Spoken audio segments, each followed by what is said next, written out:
Pernah dia itu lomba sama Harun Ar-Rasyid, siapa paling banyak pengunjung rumahnya di alun-alun. Harun Rasyid bikin khemah, dia bikin khemah. Tentu cerita ini bohong, yakini ini bohong, makanya ini bohong tenang. Makanya ini anekdot, hanya guyonan.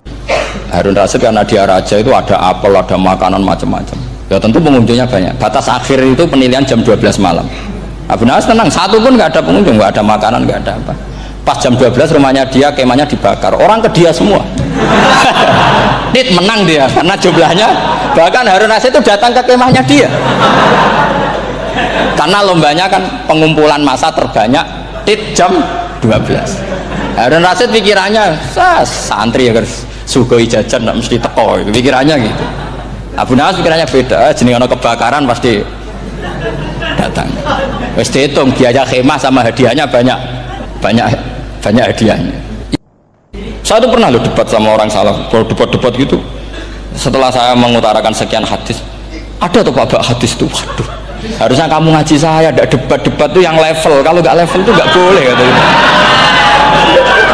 Mau itu kan ngeri. Makanya ini penting ya, kalau sampean tanya ingin jadi alim tafsir ya harus hafal Quran semua. Kalau tidak mungkin yang nunggu orang semua mati baru Anda jadi ahli tafsir, karena tidak ada musuhnya. Tapi saya pastikan orang kafir pun bisa memahami Quran, yaitu tadi hatta yasma'ah kalam Allah. Sayyidina Umar itu masuk Islam itu gara-gara dengar adiknya baca Toha, ma anzalna alikal Qur'ana litasqa illa tadhkiratal liman yakhsha tanzilam mimman khalaqal arda was samawati ula ar-rahmanu alal arsis tawa. Itu dia mahuwa bikalamil basar, tidak mungkin seperti ini karangan manusia, itu tidak mungkin. Akhirnya dia Islam. Banyak orang Islam karena diperdengarkan Quran, karena memang notnya sudah unik, makna kualitasnya juga sudah unik, semuanya itu unik, indah. Sampai sekarang pun orang kafir itu orang paling tahu Quran. Makanya Allah mensifati orang kafir itu hasadam min indi anfusihim min ba'di ma tabayyana lahumul haq. Sekarang sama saya tanya, orang sing tabayyana lahumul haq itu orang faham apa orang tidak faham? Mereka orang kafir itu mengingkari Quran, padahal min ba'di ma tabayyana lahumul haq, setelah kebenaran nyata bagi mereka. Nyata bagi mereka artinya orang kafir faham apa tidak faham? Faham. Cuma mereka punya penyakit hasadam min indi anfusihim. Mereka juga kalau ada ayat tentang ahkam yang memberatkan, mereka bilang i'ti bi Qur'anin ghairi hada au badil. Muhammad harusnya jangan tema itu yang diangkat, buat cari Quran yang lain yang enggak tema itu. Mereka sampai memilih tema itu karena paham apa karena tidak paham? Karena paham. Makanya di makalah saya pastikan ngaji tafsir itu gampang, karena orang kafir pun bisa. Kalau kasus Ahok itu bukan paham itu melintir, beda, paham sama melintir itu beda. Itu diterjemah kemenang tuh jangan mengangkat kawan orang Islam, bukan mengangkat pemimpin. Ya kayaknya kalau ngangkat teman saja tidak boleh, apalagi ngangkat pemimpin. Fatal mana berteman sama orang salah sama ngangkat. Saman kancanan maling ini apik nak menawa nang andani terus ngangkat, "Hei maling ke pimpinanku." Parah mana? Parah mana? Artinya sama saja ketika diterjemah jangan ngangkat teman, sebetulnya ngangkat pemimpin lebih fatal. Itu kan mafhum awlawiyah, itu kan normal saja. Itu di Quran biasa, misalnya innalladzina ya'kuluna amwalal yatama dzulman, orang yang makan hartanya anak yatim secara zalim. Kamu bilang, "Gus saya tidak makan kok, sepeda motornya tak gasap, tak jual." Yang diharamkan kan makan. Wah ya sarap kalau gitu. Maknanya begini, memakan harta anak yatim artinya ifsad. Ifsad itu merusak. Nak ngono ikhraq, membakar atau mencuri sama dengan makan, bal asad, malah kan lebih apa? Lebih apa? Dasar. Jadi yakuluna di situ tuh ba'dul amsilah, sebagian contoh min wujuhil ifsad atau min wujuhil ihlak. Jangan kok karena ayatnya makan, oh yang haram tuh makan, kalau nyuri gak apa-apa. Waya fatal.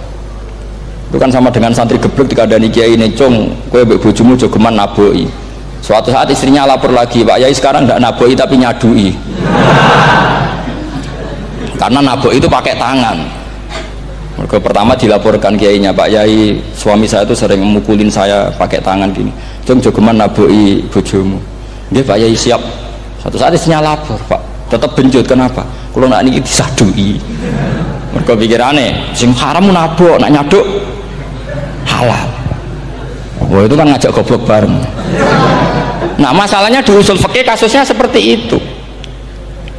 Makanya saya ini kadang ya maliki sekali. Kadang saya itu maliki sekali. Kadang ya. Misalnya begini, saya beri contoh. Ini yang kisah nyata ya. Ada seorang Arabi datang ke Rasulullah. Ya Rasulullah ahlak tuh. Saya ini orang yang rusak. Wama ahlakaka. Lalu yang bikin rusak kamu apa? Qol waqatu imro'ati fina hari Ramadan. Saya menjima istri saya ketika masih siang. Fina hari Ramadan, siang Ramadan. Walhasil Nabi tidak menyuruh hanya kodok, tapi menyuruh kafaroh. Kafarohnya itu merdekakan budak atau memberi makan 60 orang miskin atau puasa berapa? Puasa 60 hari. Atau urut merdekakan budak atau puasa 60 hari atau memberi makan sitina miskin. Oke, kita sepakat. Sepakat ya, hadis itu sahih dan diulang-ulang oleh ashabus sunan. Oke, riwayatnya agak masalah. Sekarang kita analisis maknanya. Sekarang sampean saya tanya, kalau anda misalnya sekarang jam berapa ini? Misalnya sekarang jam 9 kurang seperempat Ramadan, terus anda rokok atau anda ngopi, kepengen ngopi terus ngopi tanpa uzrun syar'iin, anda hanya wajib qadha apa bayar kafarah? Enggak, sampean jawab. Rata-rata kiai kita, oh mau wajib qadha Gus karena gak jima. Sing seru kafarah itu nak jima. Kan ngombe kopi be jima beda. Pertanyaannya tuh lucu, ini naif secara fikih masalahnya begini, jima bojo itu tidak zina. Jima bojo itu zina apa enggak? Enggak. Berarti dengan makan bedanya apa? Sama kan, sama-sama amrun mubah, sesuatu yang boleh. Kenapa hukumannya berat? Makanya kata Imam Malik, enggak itu nilainya adalah hadku hurmati Ramadan bi ghairi udhrin syar'iyyin. Makanya kata Imam Malik, siapapun yang makan fina hari Ramadan, iftar apapun fina hari Ramadan bi ghairi udhrin syar'iyyin, maka hukumnya sama dengan jima fina hari Ramadan. Karena sama-sama ihlak ifsad hurmata Ramadan bi ghairi udhrin syar'iyyin. Loh enggak, ini ilmiah. Kamu enggak harus cocok, tapi otak kamu harus percaya. Loh iya kan, beda kan. Saya secara nafsu enggak cocok, cek berarti. Tapi ilmiah saya setuju. Kalau Kiai Kandani itu kan pasti pakai badul amsilah, kan enggak mungkin semua contoh disebut.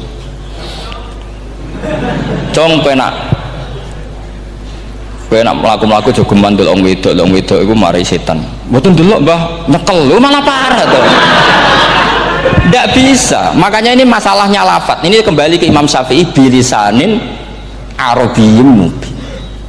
Ketika seorang kiai bilang cung jogeman delok cawe itu adalah mengungkapkan al muharramat, bukan mentaksis yang haram itu hanya melihat. Saya ulang lagi ya, ketika seorang kiai bilang cung jogeman delok wong wedok sing haram, itu semangatnya adalah melawan keharaman, bukan mentaksis yang haram hanya delok. Itu di Quran normal semua, di semua lugat ya biasa. Itu kan sama seperti misalnya seorang bang ngasih uang cucunya, cung tak kayak duit 1.000, cung gue tuku es, terus gue mendingan nak ragu tuku es haram iki kan ngongkone tuku es. Lah kepen putumu mati kan nyeben 1.000 gue tuku es. Ya mulai dulu istilahnya nak bange ke ibu tuh cung 1.000 gue tuku es. Cara wong kuno. Maksudnya itu pokoknya umumnya cah cilik senane es cuma nyebut. Ya sudah seperti itu. Sama seperti Quran menghentikan begini. Ini memang saya latih yang fikih dulu, yang pokok-pokok. Di antara yang nggak boleh dikawin adalah wa antasma'u bainal ukhtaini illa ma qad salaf. Kamu tidak boleh menikahi Sri dan Zainab, kakak beradik. Sudah sepakat nggih? Fi nikahin wahid nggak boleh al jam'u bainal ukhtain. Jadi mbaknya kamu kawin, adiknya kamu kawin fi nikahin wahid. Tapi nak ngeduni boleh, berarti kan dengan waktu yang berbeda. Quran hanya menyebut itu. Kemudian Rasulullah zaman Sugeng itu hanya nambahi wala binal mar'ati wa ammatiha wala binal mar'ati wa kholatiha, juga agak boleh menikahi ponaan plus buliknya, baik bulik dari bapak yaitu ammah maupun bulik dari ibu disebut apa? Kholah.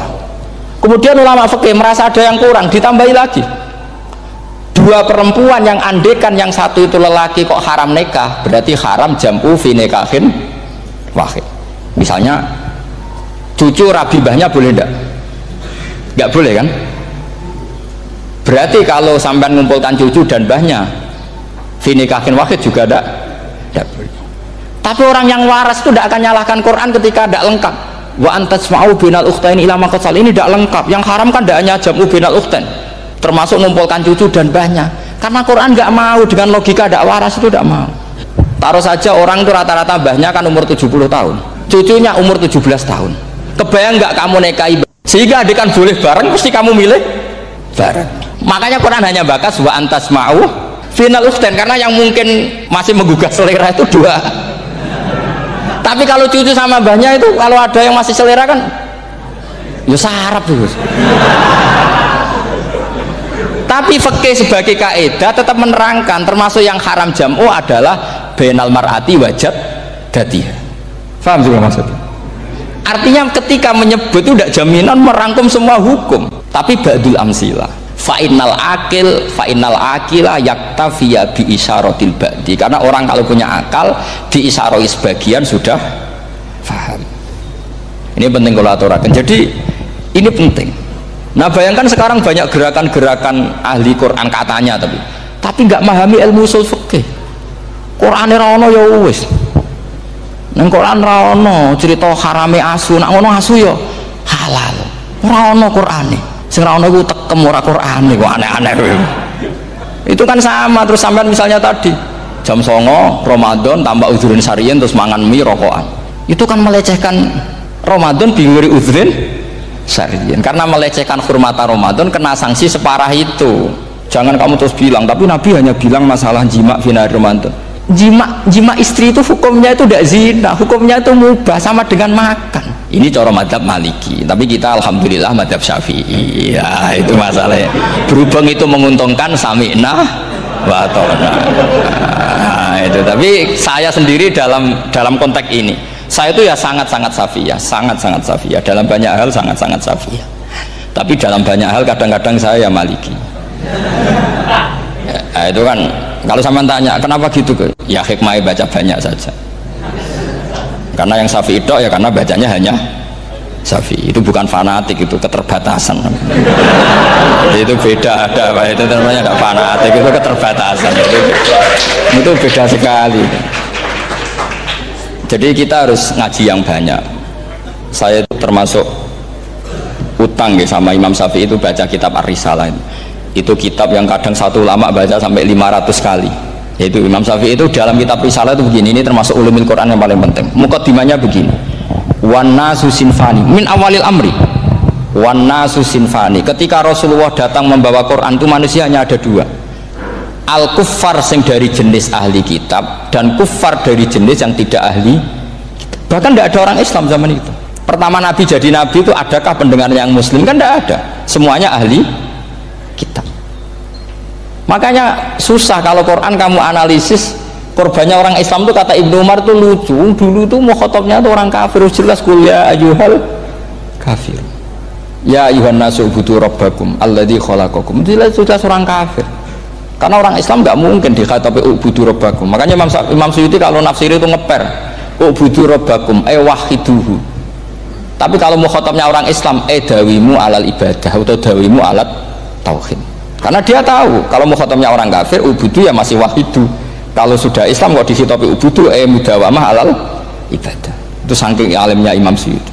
Ini saya teruskan. Kalau mukhatabnya itu orang kafir ahli kitab, itu kemungkinannya ya dua cara mereaksi Quran, yaitu disebut lam yakunil ladzina kafaru min ahlil kitabi wal musyrikina munfakina hatta ta'tiyahumul. Jadi lam yakunil ladzina kafaru, jelas kafaru itu umum. Kemudian ditafsir kafaru itu ada yang min ahlil kitabi, berarti kafaru yang jenis Yahudi Nasrani. Ada kafaru yang min ahlil kitabi wal musyrikin, kafaru yang jenis musyrikin, yaitu kafir Mekah. Karena cara kaidah nahwu al-atfu yaqtadi taghayyur, kalau ada ataf pasti konteksnya beda. Ja'a Zaidun wa Amrun, berarti Zaid ada Amar, Amar ya ada Bakar. Karena Ja'a Zaidun wa Amrun wa Bakrun, pasti orang ini berbeda. Tidak boleh orang yang sama kamu pakai ataf.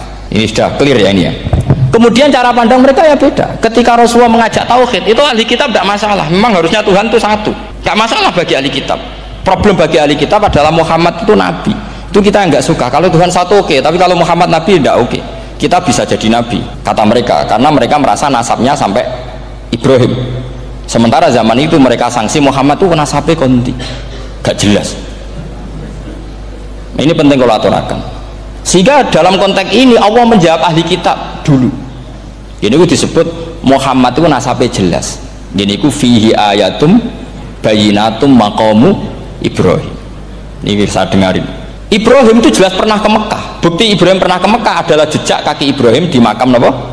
Makam mereka artinya buatan kuburan, buatan jejak kaki Ibrahim ketika bangun Ka'bah. Fihi ayatum bayinatum maqamu Ibrahim. Pun. Kalau Ibrahim pernah di Mekah, artinya beliau pernah nikah di Mekah. Paling tidak punya dzurriyyah di Mekah. Ini Ismail dibawa ke Mekah. Jelas ayatnya wa id yarfa'u Ibrahimul qawaida minal baiti wa Ismail. Ini dengarin ya. Sebab itu saking alimnya berjanji itu beliau tahu betul masalah utama Rasulullah Muhammad adalah disangsikan nasabnya. Sebab itu kitab berjanji pertama cerita setelah dia alhamdulillah macam-macam awalu ma'anab tadi saat terus dia bilang wa ba'du fa'akul huwa Muhammad bin Abdillah bin Abdil Muttalib. Saat terus ya wa ba'du huwa Muhammad bin Abdillah bin Abdil Muttalib wasmu syaibatul hamdi humitat khisaluhus saniyah. Saat terus Ibnu Qusayn saat terus sumiyya bi Qusayn litaqasi fi biladi qudu'atal Qasiyah. Karena dia tahu yang masalah bagi Rasulullah itu adalah masalah nasab bagi mereka loh, bagi mereka yang kafir. Terus beliau ngendikan ditutup wa adnanu bila raibin inda dawil ulumin nasabiyah ila dhabihi Ismaila nisbatuhu wamun. Jelas saya Adnan itu pasti puter cucu-cucunya Nabi Ismail. Karena orang Yahudi yang di soal Muhammad itu, kamu itu siapa kok tahu-tahu Nabi? Yang kamu orang Arab itu tidak pernah ada Nabi. Yang Nabi itu normalnya orang Israel, yaitu turunan Yahudi, karena Yahuda bin Yakub bin Ishak bin Ibrahim. Akhirnya Allah membuktikan fihi ayatum bayinatum maqami. Bukti kalau Ibrahim pernah di Mekah adalah jejak kakinya di Mekah, itu dekat Ka'bah. Ini jawaban Allah yang tentang ahli kitab, karena sudah jelimet. Ada ilmu ansab, ada ilmu nasab, ada polemik kitab samawi. Kalau kafir Mekah ini goblok-goblok. Ketika Rasulullah pakai teori tauhid, orang kafir Mekah itu sangat gobloknya bilang gini, Muhammad, kita ini urusannya banyak, utang kita banyak, kasus saya banyak, kok Tuhannya satu itu tidak cukup. Yaitu mereka mengatakan aja'alal alihata ilahau wahida inna hadza la syai'un ujab. Bagaimana Tuhan hanya satu, urusan kita banyak, masalah kita banyak, Tuhan nggak boleh satu, harus banyak sejumlah urusan kita. Ada Tuhan BPKB, Tuhan macam-macam lah, ada Tuhan kredit, Tuhan kas, macam-macam lah kan, sesuai sebanyak urusan kita. Mereka tanya aja'alal alihata ilahau wahida, masa Tuhan satu, inna hadza la syai'un ujab. Ini aneh.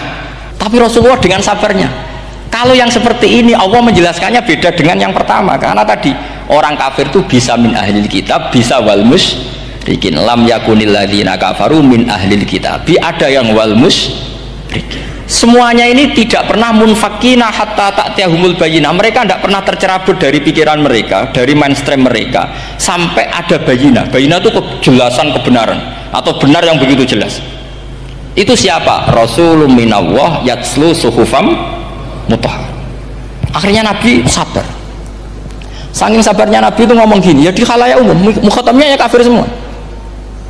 Hei saudara-saudara kami suku Quraisy, kita ini sebangsa. Nabi tanya, Muhammad, ajaran kami itu benar karena kamu itu orang yang kita percaya, tapi kali ini anda aneh karena ngajak satu Tuhan. Itu tidak mungkin, urusan kita banyak, satu Tuhan juga mungkin, Tuhan harus banyak. Kita punya 3 aja kurang banyak kan, banyak punya Lata, Uzza, Hubal. Rasulullah dengan sabarnya ngendikan gini, hei kaumku, kalau kamu jadi pembantu, jadi buruh, senang mana punya majikan banyak sama majikan satu. Kalau majikannya banyak itu perintahnya beda-beda, seleranya beda. Semua harus kamu lakoni, semua harus kamu taklui karena kamu harus nurut. Wah ya repot mat kalau di majikan banyak, oh ngerepoti mesti. Rasulullah tinggal nimpali, Tuhan kamu itu majikan kamu, kalau Tuhannya banyak perintahnya ya banyak, seleranya beda-beda. Kamu bingung nggak? Wah ya bingung mat, ya udahlah mat satu aja. Akhirnya mereka masuk Islam. Nah itu disebut Nabi itu fatonah, punya kecerdasan artikulatif, kalau menjelaskan itu masuk akal. Nah itu disebut dorobawahu matalar rojulan fihi syuraka'u mutasyakisuna wa rojulan salamal lirojul hal yastawiyani masalah. Alhamdulillah. Nah ini penting. Allah membuat satu perumpamaan bagaimana ada satu pembantu yang punya majikan banyak, yang berbeda-beda seleranya, berbeda-beda perintahnya, dengan kalau hanya satu majikan. Apakah sama? Mereka jawab tidak sama, enak punya satu majikan. Begitulah Tuhan kamu, harusnya satu. Jadi artinya gini, kalau kamu ngaji ulumul Quran, kamu harus tahu ini khitab ke kafir. Kafir yang mana? Ahli kitab atau kafir yang musyrik? Nah, sekarang tidak tahu lagi, pokoknya kafir. Makanya kalau orang berdebat dengan mereka itu tidak goblok meneh. Waduh. Makanya sama tidak usah ketularan goblok, sing pun gimpun sing goblok ora usah ditambahi mun kathah dan ini pun. Ya karena kita ngaji jelas Qur'annya kan lam yakunil ladzina kafaru, itu masih ada min lil bayaniyah atau min li bayanil jinsi. Kafaru itu sapa? Siji min ahlil kitab, dua kafaru sing wal musyrikin. Dua-duanya tidak pernah munfakina hatta ta'tiyahumul bayinah. Mereka tidak akan tercerabut dari pikirannya sehingga ada bayinah. Bayinah itu siapa? Rasulun minallah yatslu sufam. Nah, ketika Nabi menjelaskan asal usul nasabnya bahwa Sayyid Adnan itu ila Ismail, Ismail jelas putra Nabi Ibrahim, mereka terus baru iman karena ada fihi ayatum bayinatum maqamun apa? Ibrahim. Karena kalau sampean iskal, misalnya saya iskal dengan ini kan malah membingungkan. Kalau kamu terkenal pinter, iskal kita goblok ya. Nah wis pinter kok iskal gitu. Jadi saya niru ilmunya Abu Nawas. Abu Nawas sudah bisa pidato, nggak bisa pidato, suatu saat dipaksa pidato sama khalifah itu. Hei para hadirin, kamu pinter apa goblok? Nah mereka pinter, mau ngandani wong pinter, terus pinter kok jangan ngandani gitu. Akhirnya hadirin itu kan karena seneng sama Abu Nawas itu seneng. Ya sudah Abu Nawas, kalau gitu kita goblok. Aku mau mengambil wong goblok. Akhirnya terus wassalamualaikum warahmatullahi wabarakatuh. Jadi itu Abu Nawas juga bisa pidato, tapi dia tahu saja caranya menyelesaikan masalah. Jadi itu Abu Nawas. Jadi ya orangnya kacau tapi cerdas itu, makanya jadi guyonan. Sebenarnya Abu Nawas itu figur yang nyata, tapi tidak senaif yang diceritakan orang-orang di anekdot itu. Ya, beliau itu orang soleh ketika era Harun ar-Rasyid. Tapi ya tadi karena banyak cerita yang macam-macam. Abu Nawas itu makanya ini cerita anekdot, jadi riwayatnya nggak jelas tapi lucunya jelas gitu. Jadi itu dia itu mangkel punya tetangga profesor ahli astronomi, adiknya itu mau iso omong tok. Abu Nawas mau pinter molak-malik omong kan masyhur itu, dia cerita hari Senin tanggal sekian lihat Abu Nawas di alun-alun mau terbang, orang lihat semua itu Abu Nawas itu ya sudah di podium ya gitu-gitu tok. Kok nggak mau terbang-terbang? Ya mau itu ya tidak. Wassalamualaikum warahmatullahi wabarakatuh. Yang bilang Abu Nawas terbang siapa? Abu Nawas mau terbang. Yang namanya mau itu ya tidak. Pernah dia itu lomba sama Harun ar-Rasyid, siapa paling banyak pengunjung rumahnya di alun-alun. Harun ar-Rasyid bikin khemah, dia bikin khemah. Tentu cerita ini bohong, yakini ini bohong, makanya ini bohong tenang. Makanya ini anekdot, hanya guyonan. Harun ar-Rasyid karena dia raja itu ada apel, ada makanan macam-macam. Ya tentu pengunjungnya banyak. Batas akhir itu penilaian jam 12 malam. Abu Nawas tenang, satu pun nggak ada pengunjung, nggak ada makanan, nggak ada apa. Pas jam 12 rumahnya dia, kemahnya dibakar, orang ke dia semua. Tit menang dia karena jumlahnya, bahkan Harun ar-Rasyid itu datang ke kemahnya dia. Karena lombanya kan pengumpulan massa terbanyak, tit jam 12. Harun ar-Rasyid pikirannya, santri ya guys, sugoi jajan nggak mesti teko, pikirannya gitu. Abu Nawas pikirannya beda, jenis ono kebakaran pasti datang. Wes dihitung biaya khemah sama hadiahnya banyak hadiahnya. Yang ahli falak ini punya ilmu yang rasional, yang pinter sekali. Dia ilmuwan bahwa bumi itu bulat-bulat. Nah saya lagi tren meyakini bumi flat, itu ya kacau nih. Mau gara-gara penjelasan sing sepihak. Ini wong nganggur. Lah wong ilmuwan kok sentimennya perkara wedi duit, nggak boleh ilmuwan menyebut sentimen apa? Uang. Akhir bumi itu bulat-bulat, jadi kalau anda jalan ke timur terus nanti ke titik yang sama. Abu Nawas salah paham karena dia emang nggak ahli sains gitu. Suatu saat si profesor ini kemalingan, malingnya melayu ngetan, terus minta tolong sama Abu Nawas, kejarlah maling itu. Kemana? Ke timur. Dia ngejar ke barat. Ditanya sama profesor, saya udah bilang larinya maling itu ke timur, kalau ngejar ke barat nanti ketemu di titik yang sama. Akhirnya profesornya ngerti, oh ngenyek tuh. Jadi nah khawatir saya nanti kalau santri-santri tidak pinter ilmu terus pilihannya ilmu kayak Abu Nawas, jalan pintas tadi. karena belajar falak jelimet, belajar faraid apa jelimet, ada aul, ada roh, terus semua ada masalah yang ruwet-ruwet, terus akhirnya mau olah bicara. Ini musibah, inna lillahi wa inna ilaihi raji'un. Itu tidak boleh. Quran tidak mengajarkan itu. Quran tetap mengajarkan ilmu meskipun ada nilai seninya. Ya tadi nilai seni tadi, misalnya Allah mencontohkan darabawu masalah rajulan fihi syuraka. Terus kedua uniknya Quran itu begini, setelah dipikir itu nyata-nyata lebih detail. Misalnya begini, ketika Allah mencontohkan ba'udah itu nyamuk, itu orang-orang kafir itu bilang gini, ya Muhammad, Tuhan Anda kehilangan stok ilmiah sehingga contoh itu enggak yang dahsyat tapi sekedar nyamuk. Wong nyamuk kok digawe contoh. Ya contoh itu dinosaurus, tak jerapah, tak apalah yang keren itu. Mosok contoh apa? Terus Allah menjelaskan innallaha la yastahi ayyadriba apa? Masalam ma. Contoh apa saja? Apa saja itu ditafsiri ba'udatan fama faqaha, entah itu nyamuk, fama faqaha atau yang di atasnya nyamuk. Maksudnya di atasnya itu fil killah atau fisighor, atau yang di atas nyamuk, yang lebih kecil ketimbang nyamuk. Sekarang saya contohkan kata Rasulullah, contoh yang kecil saja. Nggak usah bikin nyawa, nggak usah, itu terlalu mustahil. Seorang pemahat patung, terus kamu pesen, Pak aku gak eno patung gajah, mesti muni sanggup. Tak muni, Pak gak eno patung gajah, ukurannya ya semestinya gajah, oke. Tapi Pak aku gak eno patung nyamuk, ukurannya ya sak nyamuk. Kira-kira sanggup apa enggak? Artinya ketika Allah gawe nyamuk itu lebih sulit ketimbang gawe gajah apa lebih mudah? Lebih sulit, karena nyamuk yang sudah kecil dia punya alat kelamin, terus seberapa juga? Alat kelaminnya juga tetap harus ada lubangnya, terus seberapa? Temen saya malah ada yang cangkem elek bilang gini, lalu ya punya kumannya seberapa? Nah ini pentingnya ngaji akal. Kamu jangan hanya bilang wow dinosaurus, jerapah, seru nyamuk. Nah karena orang sudah ada itibar dengan nyamuk, didatangkanlah nyamuk banyak. Sebenarnya nyamuk banyak itu mergo mangkel, gak diperhatikan itu. Makanya terus. Nah ini saya tahadus binemat, istri saya itu sering protes. Istri saya kalau manggil saya Gus karena orang Jawa Timur, itu sama-sama jagongan itu, saya itu tidak pati sering digigit, namun ya digigit tidak sesering sampean, itu jelas. Terus saya tanya, Gus punya doa apa, kenapa tidak pati begitu digigit nyamuk? Saya bilang, karena saya sudah tahu hikmahnya nyamuk, jadi harusnya dia sudah tidak nyerang saya, kata saya itu. Makanya ini ijazah, agak mandi salah sampean gitu. Karena tadi logika yang terbangun gitu. Kalau Allah bikin gajah, melubangi belalai gajah itu masih masuk akal. Bahkan saat kita bikin patung masih bisa. Tapi kata di nyamuk itu sudah kecil, harus punya usus, harus punya alat kelamin, harus punya telur. Telurnya juga detail lagi. Ini disebut innallaha la yastahyi ayyadriba mathalam ba'udah. Sehingga ba'udah di mata ahli tafsir, di mata ulama ini contoh yang luar biasa. Tapi di mata orang-orang yang nggak seneng mikir, kok terima nyamuk itu. Makanya saya minta kangkang di sini bisa makan itu harus syukur. Makan itu luar biasa. Saya itu sering nyontohkan di Jogja ini. Saya punya temen sakit, kalau nggak ada obat dari Belanda itu mati. Kalau ini nggak dapat obat bagus dari Belanda atau dari Jerman itu meninggal.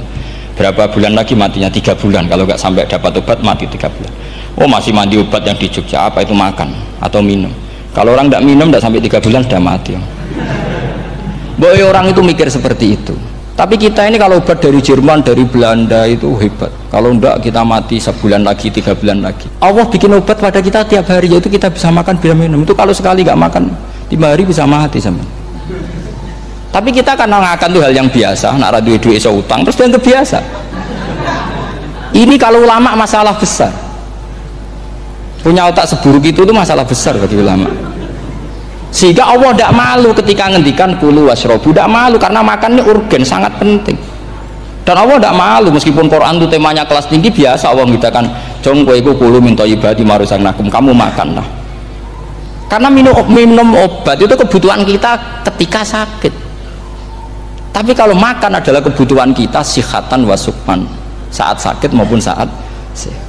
Nah, kalau Anda dengan kualitas ini, ketika Allah membicarakan makanan itu Anda akan respect sama Allah karena memang ini urgen betul. Tapi kalau Anda cara berpikir gini, hanya cari horo ibal ilmu yang aneh, yang seru, kamu baca ayat itu akan menjadi biasa-biasa saja. Dan itu masalah bagi mahabbah Anda pada Al-Quranul Karim. Ya saya kira demikian. Terus saya pikir tidak etis ya, kan ini Jumat nanti Sing biasa itikaf nanti terganggu. Nanti saya ada ke problem. Ya kalau ada tanya jawab ya saya mohon tadi ya, karena ini zaman akhir saya memang butuh sekali. Kenapa saya mau datang? Satu, hormat Kiai Hanan. Dua, saya memang ingin banyak mufassir lagi, jangan hanya lewat baca terjemah kemudian merasa menjadi ahli apa? Quran atau ahli tafsir. Itu musibah besar itu masalah besar itu. Ya pokoknya saya mohon lah ya setidaknya gitu. Misalnya orang kafir, kamu cari saja orang kafir, ternyata ada yang harbi, ada yang dhimmi, ada yang mu'ahad, ada yang musta'man. Lalu dalam tarikh ada kafir Yahudi, kafir Nasrani, kafir ahli kitab. Kalau di fikih ada kafir yang lahum kitabun, ada yang tidak lahum kitabun. Kalau yang lahum kitabun disebut ini kitabiyah kholiso, yang tidak itu kan berbeda-beda di fikih. Boleh nikahnya ndak, khilu dhabihatihim atau tidak, itu kan detail sekali. Makanya saya mohon ini latihan detail. Oke, sampean tetap ngaji, sering khatam itu bagus karena mengumpulkan semua ilmu. Tapi sampean harus menganalisis secara apa? Saya dulu ngaji Mbah Mun Muslim ya kilatan. Tapi saya ngapalkan sama Gus Bab. Gus Bab putrane Mbah Mun dulu muridnya Said Muhammad. Saya itu tak pelajari lagi di rumah. Tak analisis lagi setelah besar sampai sekarang karena ya itu beda. Kita selalu Rabbi zidni apa? Ilma. Misalnya begini contoh. Kita mungkin tahu maknanya ayat tertentu itu begini. Misalnya begini. Faqula lahu qawlan layyinan la'allahu yatadzakkaru aw yakhsha. Musa dan Harun, jika kamu datang ke Fir'aun, maka kalau ngomong, kalau dakwah itu qaulal layyinan, dengan dakwah yang halus. Nggih, qaulal layyinan. Ini bagi yang ekstremis harus baca dialek ini. Ini kisah nyata yang diceritakan Habib Zain bin Semit ketika ngarang Al-Manhajus Sawi. Juga diulang-ulang di beberapa kitab. Suatu saat ada ustadz, corong Jawa Kemelinti, datang ke Harun Ar-Rasyid. Harun Ar-Rasyid ini Banil Abbas, termasuk zuriyahnya Abdullah bin Abbas. Karena Harun Ar-Rasyid sebagai khalifah tentu salahnya banyak ya. Namanya pejabat pasti salahnya banyak. Meskipun kebaikannya juga banyak, tapi salahnya juga banyak. Kalau kita kan tidak pejabat, salahnya tidak banyak, tapi prestasinya juga tidak banyak. Ya kan, misalnya ada tamu Raja Salman katanya hormat tamu wajib, kamu kan tidak bisa hormat karena dia juga tidak mau dihormati kita kan. Nah terus si ustadz tadi datang begini, saya itu masih hafal teksnya, ya Amirul Mukminin, inni nasihun lak famusyaddidun alaika fala tajidanna ala nafsika fi nafsika alayya syai'an. Saya ini mau nasihati Anda, tapi saya maaf sekali karena nasihat saya ini kasar sekali. Musyaddid itu kasar, keras. Fala tajidanna fi nafsika alayya syai'an. Saya mohon jangan dimasukkan hati lah. Makanya terjemah bebasnya jangan masukkan hati. Katanya Harun Rasyid langsung marah. Uskut ya jahil, kamu itu ustadz bodoh. Kamu tidak boleh keras sama saya. Dia masih bantah, saya keras sama Anda karena Anda salahnya banyak. Terus apa kata Harun Ar-Rasyid? Inna wa ta'ala qad arsala man huwa khairum minka ila man huwa syarrum minni wa ma'adzalika qala ta'ala faqula lahu qaulal layyinan. Allah mengutus orang yang jelas lebih baik ketimbang kamu, yaitu Musa dan Harun. Musa dengan ustadz ini baik mana? Tidak, sama jawab saja. Baik Nabi Musa kan? Ilaman huwa syarrun minni. Fir'aun dengan Harun Ar-Rasyid buruk mana? Buruk Fir'aun. Itu saja masih dengan etika faqula lahu qaulal layyinan. Musa dan Harun kamu harus sopan. Dakwah Fir'aun wajib sopan, dakwah aku ora sopan. Nah ini sudah iktibar dari terjemah netral atau terjemah yang datar bahwa Allah ngutus Musa dan Harun ke Fir'aun dan Musa dan Harun diharuskan qaulal layyinan. Tapi menjadi energi mafhum yang luar biasa. Nak dakwahi Fir'aun wae qaulan layyinan apa maneh dakwahi padha-padha